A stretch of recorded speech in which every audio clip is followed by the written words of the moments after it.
อนเต้นไหมหัวหน้าเนี่ยสอนเต้นใหม่เวลาเพลงเต้นเนี่ยให้มันให้เพลงก็แบบสอนใหม่อันนี้เต้นเหมือนเต้นเนี่ยเหมือนไม่มีชีวาเป็นคนไม่ค่อยจะมีกินข้าวแล้ว เห็นคลิปนี้แล้วก็จะเมนอยากหัวพี่น้องค่ะสวัสดีจ้าพี่น้องสุขุสุขคนยินดีต้อนรับสู่ช่องคุณแม่มาแชร์ค่ะมื้อนี้มาเว้าถึงคนในคลิปนี้และก็คลิปนี้พร้อมค่ะเบิ่งอาการซอยกันพี่น้องเอ้ยข้างมาแต่ไสดีดมาแต่ไสค่ะอยู่เบิ่งหมอลำจนสอดแจ้งม่วนบ่ม่วนก็จนสอดแจ้งแต่ว่าบัดแล้วๆเข้ามาหลังเวทีเพิ่นมาวิจารณ์หางเครื่องค่ะ มาวิจารณ์ว่าหางเครื่องประมาณว่าคือบ่ได้กินข้าวกินน้ำเต้นอย่างโง้นอย่างนี้เบิ่งท่าเบิ่งทางเพิ่นน่ะคือดอกก็อยากหัวตัวเนาะจักเพิ่นหลุดมาแต่ไสแม่นบ่ค่ะทางพ่อจานกพงศกรเพิ่นก็ได้โพสต์ออกมาก็ทั้งสิอยากหัวนั่นล่ะพี่น้องค่ะเพิ่นก็สิบ่ถือสาอิหยังหลายดอกนะคะพ่อจานกพงศกรโพสต์ออกมาว่าโอเคหัวหน้ารับทราบแล้วผมบ่ได้ปัญญาอ่อนเด้อคนปกตินี่ล่ะแต่บ่ปกติเท่าเจ้า อ้ายเอ้ยมันคือการฟ้อนเต้ยล่าบ่แม่นการเต้นปาดมาดีดแท้คุณฮ่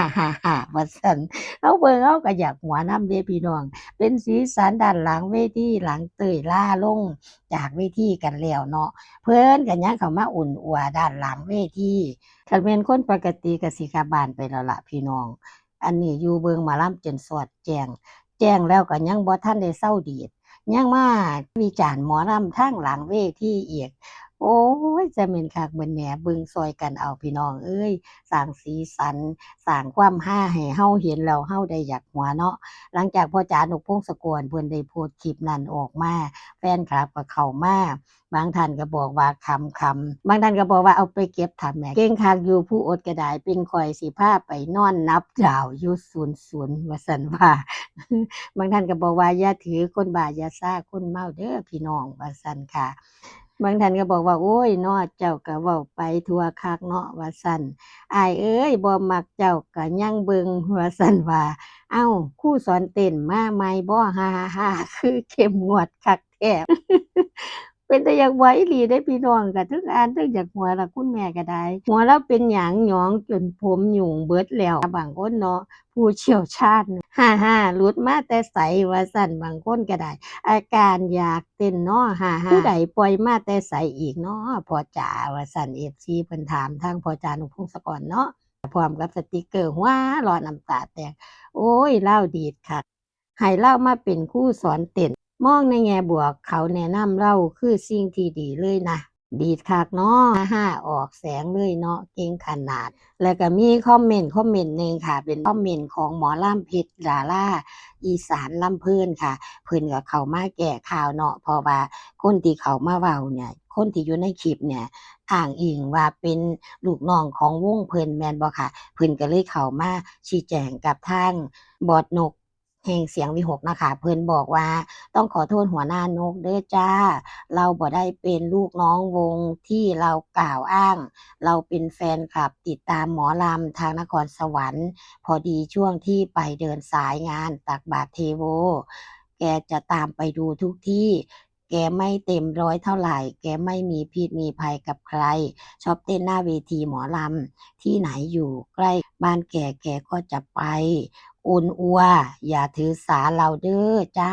แล้วก็มีสติกเกอร์หวายๆเนาะพี่น้องก็บ่มีไผถือสาดอกค่ะเบิ่งอาการก็ฮู้แล้วว่าเลาบ่ปกติแม่นบ่ค่ะก็มีแต่ความขำๆหัวเราะกัน มี FC บางท่านเท่านั้นเนาะค่ะเข้ามาคอมเมนต์ประมาณว่าเห็นด้วยอย่างงั้นอย่างงี้แม่นบ่ค่ะอันนี้คือเพิ่นบ่เข้าใจบางช่วงบางตอนของการแสดงเนาะแต่เฮาก็บ่ได้ไปดราม่าอิหยังกับเรื่องนี้เนาะพี่น้องแค่ว่าเอามาเว้าสู่กันฟังแบบม่วนๆขำๆว่าการไปทำการแสดงหม้องนั้นหม้องนี้นี่มันก็แปลกดีเนาะพี่น้องก็ได้พ้อหลายสิ่งหลายอย่างคือว่านั่นล่ะคนเฮามันก็ต่างสิเป็นไปนั่นล่ะพี่น้องเอ้ยคนเต็มร้อยก็มีคนขาดๆเกินๆก็หลายเป็นเรื่องปกตินะคะทางพ่อจานุพงศกรเพิ่นก็คงสิเบิ่งออกอยู่ดอกแล้วเพิ่นก็สิบ่ว่าหยังแค่ว่าเพิ่นอยากเอามาโพสต์ขำๆซื่อๆนี่ล่ะในความคิดของคุณแม่เนาะ บางท่านก็บอกว่าบอกมันรีบมาเสียง V6 เร็วๆมาสอนน้องเต้นหน่อยโอ้โห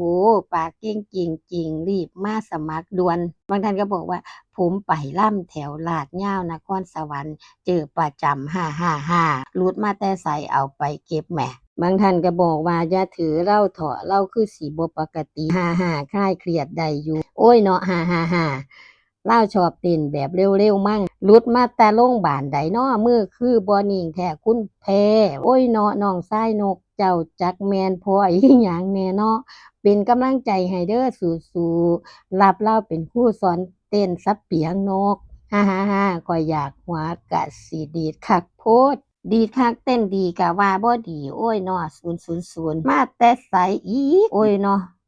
หัวเราะจนปวดท้องแล้วค่ะสรุปแล้วก็บ่มีไผถือสาหาความดอกเนาะพี่น้องมีแต่ความม่วนความซื่นเบิ่งคลิปแล้วก็ขำๆกันหัวเราะน้ำตาแตกคือจังคุณแม่นี่ล่ะเข้าไปอ่านคอมเมนต์แล้วก็หัวเราะกับคอมเมนต์ต่างๆที่เพิ่นวิพากษ์วิจารณ์กับคนในคลิปเนาะสุดท้ายนี้อย่าลืมจะพลาดไปให้กำลังใจลูกๆกันค่ะหลังจากเดินทางกลับจากนครสวรรค์แล้วลูกๆทีมงานเสียง V6 เพิ่นมีคิวงานอยู่ที่